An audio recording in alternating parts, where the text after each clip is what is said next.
Okay, Andrew, I wanted to give you an idea of what you're looking at in the test. So I am creating this video. It's mostly specifically for you, but it can be shared with anyone so we can show what it is that we need to pass and why we're failing. So this is these are the tests are located in this folder that we just did this afternoon. And you can see these right on the handset as well. This is just the cloud version of it so that I can create a report and really drill down on the why. But so you can see that you did 4 tests today, you passed 0, you failed 4.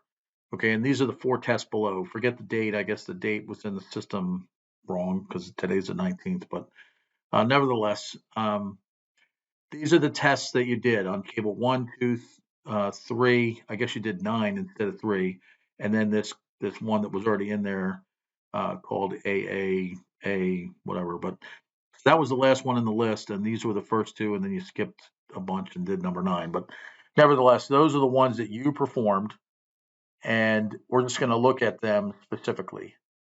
Um, so this is the first wire. Now, what we're looking at is you, the tester. These are the adapters that were located on the back of the main and remote units.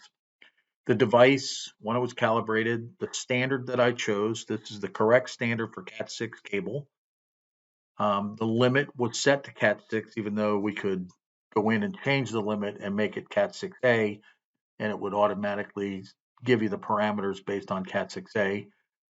The different link models that you used, and the cable type is twisted pair, Cat6, unshielded twisted pair. That's what the UTP means. And we see test 1 of 4 summary failed. And we'll look at the different things at why it failed and what passed and why it passed. Here's the wire map. This shows the end-to-end connection for all 8 conductors. And you can get into this further by looking at the wire map directly. And it shows you the total length of the cable at 104 foot 7 inches. No faults. So we're going to go back to the test. I guess I can't go back. So back into this. Now we're going to look at the length. Now the limit, that's the limit the cable can be, like how long that cable can be based on the test that we did. It's 295 feet. You can see the pairs, they're all within the limit of where they tested at, and that's based on the twist in the cable.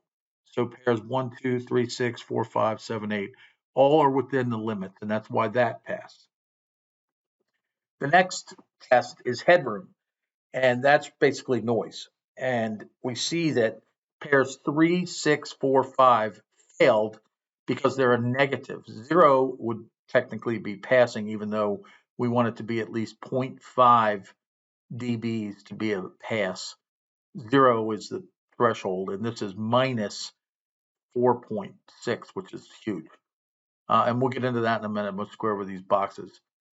The delay skew is a parameter that's not that important for our purposes, but it gives you the delay that it took to get the measurement back. And you can see pins 3, 6, 4, and 5 took exponentially longer than the outer pairs. Propagation delay falls into the same category. It's how long it takes the electrical signals that are sent by the tester to one end and back, how long it takes them to translate back and forth. These two aren't in play. Impedance is what it is. It shows you the limit. The minimum is 85, the maximum is 115, and we're well within our parameters to pass that. The ones that we failed, and we talked about this on the phone, is NEXT and PS NEXT. And NEXT stands for near end crosstalk, and PS NEXT stands for power sum near end crosstalk. And that has more to do with shooting video over Cat6, and this is more just noise. They're both noise related, but power sum near end crosstalk is directly related to AV over IP wire. So in this case, the value is not important. mean, it's important, but it's not what we're looking at as to why it failed, because that's going to change from cable to cable, different manufacturer, different kinds of cable, how it's connected. There's lots of parameters that fall into the value. But the margin is the important thing here because we're minus 4.6. And if you remember from the headroom, it's also minus 4.6. And that's why I said this directly relates to why we failed. So the minus 4.6 is saying, hey, that's below zero, and anything below zero is going to fail. But this failed bad, not a little bit. And the power sum next is minus 2.5 and equally bad. But this is directly related to this. This isn't going to fail by itself.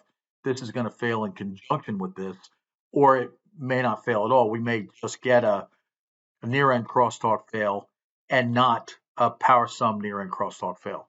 So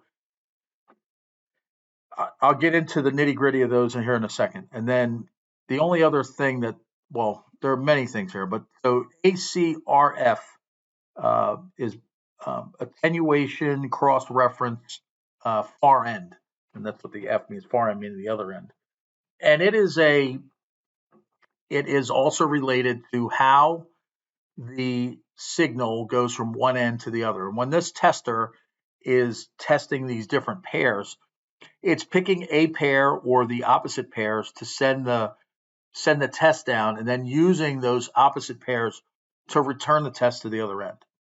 And this is all based on that, but that passed with flying colors.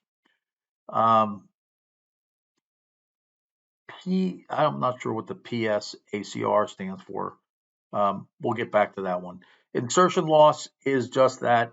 It's the loss from the connector connected to the tester, and it's well within its margin. Return loss is the return of the data from one end to the other of the cable, and that's really not in play in our situation either. But it's one of the parameters that the device checks, and the rest of these aren't in the standard that I chose. So we'll go back up to next, and we're going to look at this. We're going to look at this particular test in general. Now, we're on test 1 of 4, and we're looking at the pair results for test 1 of 4. And when we come down the line here, we have pins 1 and 2, 1, 2, 3, and 6 passed good. Like I told you, 0.5 would be what we're looking for, even though the tester is going to pass it at 0, but we want 0.5. So 1, 2, 3, 6 is 6. That's really good. 1, 2, 4, 5 is 12. Phenomenal. 1, 2, 7, and 8 is 8. Once again, very good. 3, 6, 4, and 5, minus 4.6. Here's that minus 4.6 again, the thing we talked about earlier from the headroom. So going on to the rest of the pairs, 3, 6, 7, and 8 also passed. So everything's really good except for 3, 6, 4, and 5. And if you recall, 3, 6, 4, and 5 is blue, white, and blue, and green, white, and green. And the reason that 3, 6, 4, and 5 are failing is because it's going to be the highest chance of failure on near-end crosstalk is always going to be the middle two pairs on the connector, because the green and green white, they straddle the blue and blue white. And because of that, that opens up the door for the most interference you could possibly get. And then on top of that, an RJ45 connector, the pins, you're putting all the wires right across in a line, and that's also opening the door for a lot of interference. So we got the best of, or the worst of all case scenarios. We have an RJ45 connector at both ends of the cable. We have a pair of conductors straddling another pair of conductors on the ones that failed, and we are trying to force 1 gigahertz of traffic down that line, and everything has to be like really good. Now you can see in this chart that this is the baseline, this red line. Sorry that thing, I didn't know that was going to do that, but the red line that you see in that graph, that is the baseline of the test. The green is above it. So that's the failure, that's the noise. And you can see the further I go along this, you'll see those pins, right? 3, 6, 4, and 5 is the green. You can see the differential compared to the other conductors, and it gets worse. It's actually the worst at the beginning of the cable, and I'll show you how we know that. Um, so this is the main end, the end with the screen, and then the remote. That's the opposite end. So you can see it's pretty much identical. So it's giving you the same results almost. The pair results at the other end. It still failed. It didn't fail as bad, but it still fails. Doesn't matter. There's no like, oh, I only failed a little. So if we come up to this red bar here, and I look over here and it says next, and I want to find time domain next. This is going to give us a little more information about the cable itself. So this graph is like a sonar for wire. A sonar is used to detect objects that you can't see, but it's used to pass through items like sonar for when a woman gets a sonogram, or you have sonar in a boat where it tells you how deep the water is or what's under the water. This works in the same way. So you see, this is the length of the cable from end to end, and it's 100 and testing out at 113 feet. And the both ends, you would always expect to see, more noise than the middle because that's where the connector is. But in our case, everything looks really good except for the green line. And if we come up here to the top, the green line is 3645, which we know from our summary that 3645 failed. And here we're looking at it failed. So if we go up here and take off all the pairs and go to 3645, we see that this particular cable, test one, whichever cable this is, it's a 540, and then at the end it's the 01 test. This particular cable, you can almost with certainty say that the problem is in the connector, not in the cable. And in this case, it's not there's some noise down here at this end, 7 feet, 8 feet from the end of the wire, but it's within the parameters. It's this spike here that's the problem. And that's, it's saying it's 0.69 feet from the end, but it's definitely the connector. The connector is causing this problem. And equally at the other end, the connector is causing the problem at the other end as well. So in cable one, I would replace the connectors and test the cable again because that is the problem on cable one. Now, if we go to cable two, this is the second one you tested. This has some other issues, right? So if we go back to the tests that we did and we choose cable two. So in cable two, we also have 3645. It's worse, but like we said, negative is negative. Whether it's 5 or 10, it's bad. And same thing here. Now the power sum crosstalk or near end crosstalk is also worse because this has to do with the middle right in here, the middle 4 conductors in the RJ45 connector. So we have the blue pair in the middle on 4 and 5, and then the green straddles it on 3 and 6. And that's what we're looking at here again.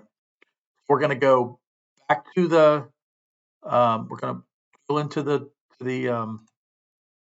summary, and we're going to move up to the time domain near end crosstalk. This is going to show us the cable. Now, when we look at the cable, we have that spike again in the green right at the end, but then also in like 5 feet from the end, we have, I believe it passed, but it's close. That could be a wire tie, that could be a kink in the cable, it could be a bend, but that amplitude in that signal, right? We're looking at that color, it's this color, the 3, 6, 7, and 8. So that amplitude, it's passed, okay? But my point is that looks like something some anomaly in the cable, like a bend, a wire tie, it's around something metal, it's crossing over some electromagnetic interference, something. Same thing at this end. This is probably, say it's 109, the whole cable's 115. This is at 109. This is 6 feet from the end. This is a wire tie, it's something. This is how it's affecting the cable. But once again, we have the green as a out of range test, and that's connector related. So we come up here to all pairs, we limit that, we go back to 3.6, and now we see that 3.6 is the ones, 3.645 are the ones that are causing the issues with the fail, and the fail is high, right? And it's right at the end of the cable on both ends. So that's a problem as well. So now we go to test 3. This one's a little different.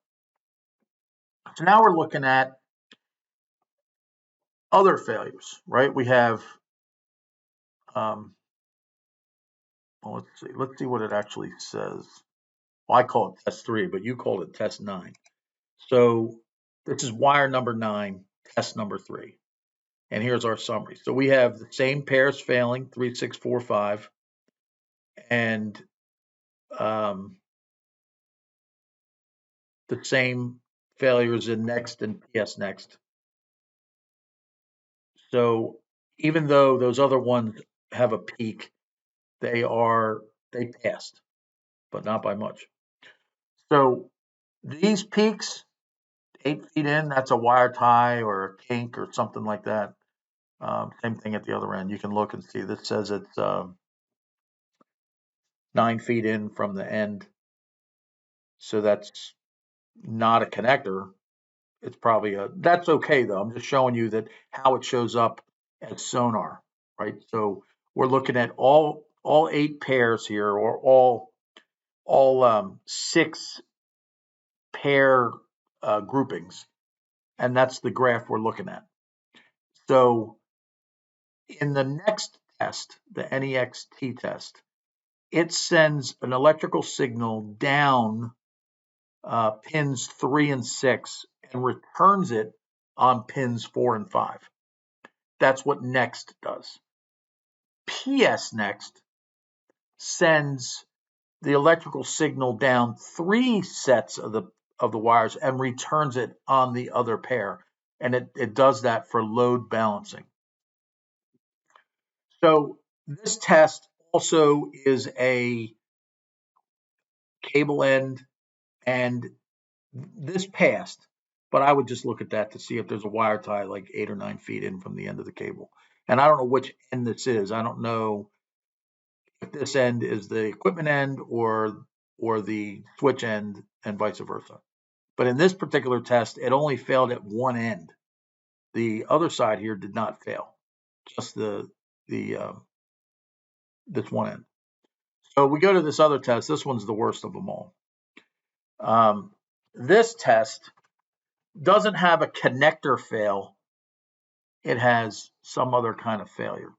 So green is what failed again, which is 3.645. So we're going to just look at 3.645 again so we can see. Now, this is the connector. It's fine. But 6.5 feet in from this end, it failed. And equally at this end, it looks like about 6 feet in from that end, it failed. So this particular cable, whichever one this one was, the AAA, this one is not a connector issue. This is a cable issue. Something with the cable, whether it's wire tie, it's bent around something metal, it got kinked. I mean, some issue with the wire. And of all the ones that you've tested, if those aren't the issues, then we're going to have to replace this wire because these are not, this particular test is not connector related. So that is my best way that I can show you what you're looking at and not necessarily just that you're looking at it. So these were the tests that you performed today. They were performed to the TIA 568 D 2018 standard, and everything failed. And even though your tester, the other tester that you guys used, showed that there's continuity, that's okay if we're just gonna, put it there for internet connection or something like that. But with what we're trying to do with passing a lot of traffic for video, these parameters really need to be set, um, need to be followed to a T.